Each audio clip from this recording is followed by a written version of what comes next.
officials of GRENLEC, principals, most accurate timekeepers, members of the media, fellow debaters, students, audience all, good afternoon to you. Today we are here to debate the motion. Be it resolved that the scope of our education is more narrow than the needs of our society. We, the proponents of this issue, is convinced and will convince you that the scope of our education is indeed narrower than the needs of our society. In this debate, we will present to you facts that the education system is failing both in terms of meeting the needs of our students and fulfilling the requirements of the labor market. In addition to defining key terms, I will also begin to present some very important needs of our nation's children, which are not being met, and the quality of students currently being turned out by secondary schools. The second speaker will look at the paucity of our education system with regard to furnishing the labor market with job-ready students and how education should be tailored to meet the needs of our society. The third speaker has the noble task of encapsulating these points, which have us standing here today, fully convinced that the scope of our education is narrower than the needs of our society. The word scope, according to the Oxford Dictionary, is defined as a range or limit of an activity or task. This same source defines the word society as an organized community of people living in a particular country or region. Needs, according to this source, is defined as something that is necessary for humans to live a healthy and productive life. In essence, our question today asks, does our educational system have enough variety to meet all the necessities of our society so that we all can live productive lives? The answer is obvious. No. Madam Chair, allow me to outline some of the needs of our society for which our educational system has failed to adequately satisfy. According to the Education Act Part 3, Division 1, Number 14, and I quote, subject to available resources and to this Act, all persons in Grenada are entitled to receive an education appropriate to their needs, end of quote. All persons in this Act refers to the persons of any age from 5 years to 16 years inclusive. Is this happening in Grenada? Judges, my heart goes out to persons with learning disabilities. According to the Prime Minister, Honorable Tillman Thomas, in his address at the start of the new academic year, September 2009, and I quote, special education, now referred to as inclusive education, must support the needs of our children with mild to moderate learning disabilities in a regular school system and must support those with severe learning disabilities, end of quote. Hats off to our Prime Minister, because his speech indicates hope for what is not yet.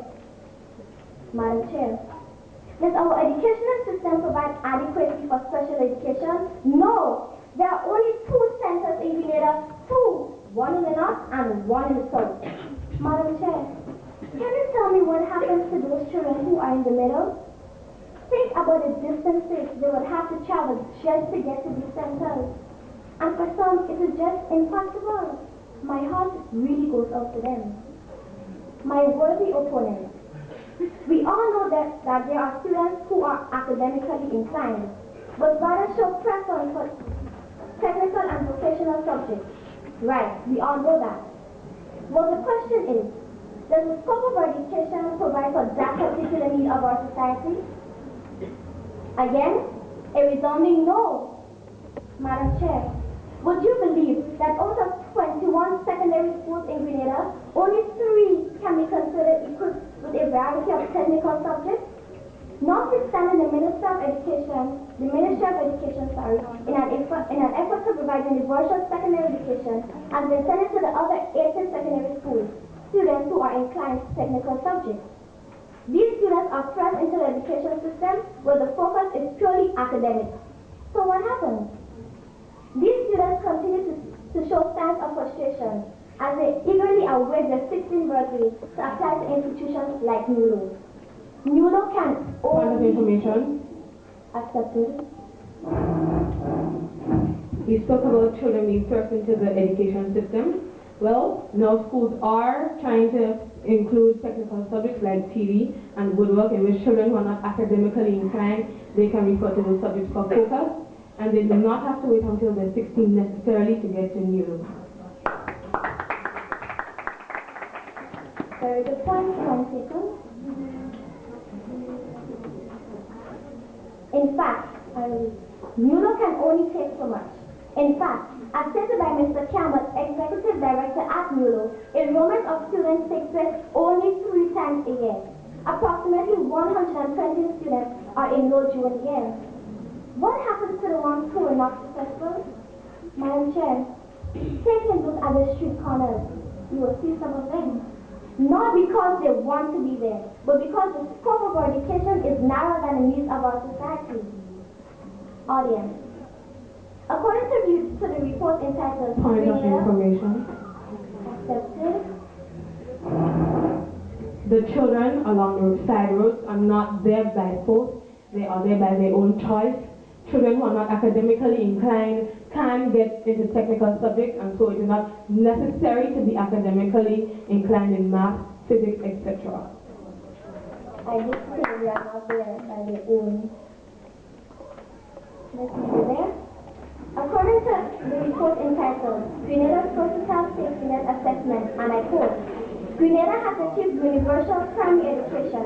However, it has not realized that its goals of universal secondary education and the quality concerns dominate at all levels.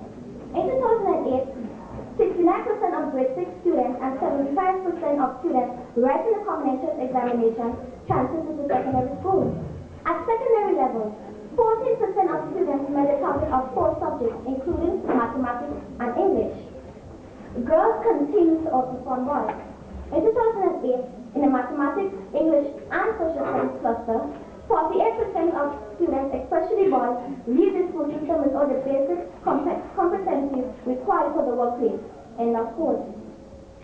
Madam Chair, what a shame. With these statistics, how can we say the education system is not narrower than the needs of our society? It is right here in black and white. Madam Chair, this is a wake-up call for our opponents.